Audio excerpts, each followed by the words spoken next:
Hi, y'all. I'm Laura Downs, and today is November 8th, 2013. Left profile, right profile. And so the funny story I have to tell y'all takes place when I was 18, freshman year of college, and I went caving, exploring caves in the backwoods of West Virginia with a bunch of good old boys. And I knew I was going to be caving in West Virginia. So it was going to be an overnight trip, and long story short, a friend of someone who used to be in the outdoors club that I was in knew somebody who was going to be caving. They said, show up. I did.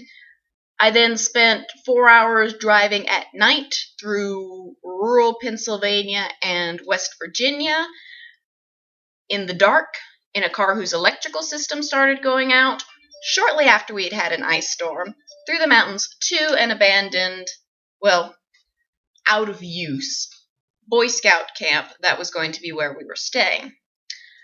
So Dawn, who's the woman whose car it was, but I was driving because she started falling asleep behind the wheel almost immediately. She said, well, let's put our stuff in this cabin. Looks like everyone else is in the other one. We'll go hang out there and go to bed, cave tomorrow. I said, okay. So we go to the cabin, and at no point in this story am I using hyperbole. Just want to make that clear. Go to the other cabin, the door opens, and just smoke pours out from all the cigarettes and cigars. And I'm like, great. But, I go in with a smile, and Dawn's like, hey guys, this is Laura. She then sits down and doesn't speak another word for the rest of the night. So I go and I sit, and let me set the scene. Here's who was in the cabin with me. So here's the door. Next to the door is Dawn, who I've described. Next to Dawn is the female mercenary.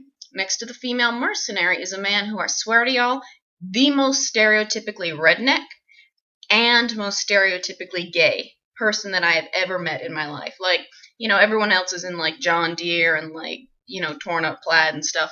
He's in a button-up shirt. So I'm like, oh, man, hey, nice to meet you. I like your shirt. And he goes, well, thank you, honey. I got it at Walmart.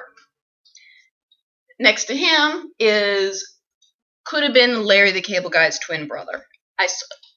Hat, clip, facial, this cut off sleeves, everything. Twin brother. Then's me. Next to me is Jesse, who, good old boy, going to be leading us in the caves tomorrow. Next to Jesse is Dave. Next to Dave is his father, Big Dave. And then we get back to the door.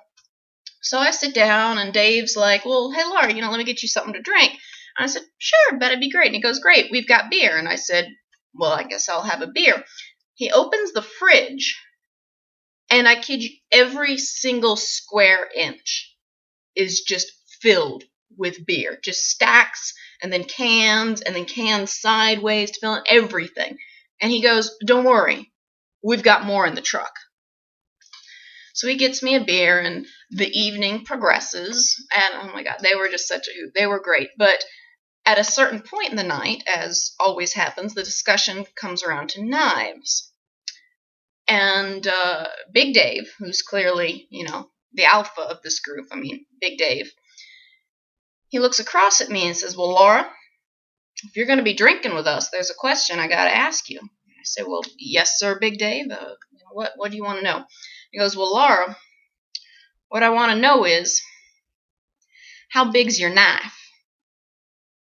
I said, well, sir, Big Dave, I admit the one I have with me, which is just some, little pocket knife, isn't much to speak of, but family lore has it that we're descended from Jim Bowie, leader of the Defenders of the Alamo himself.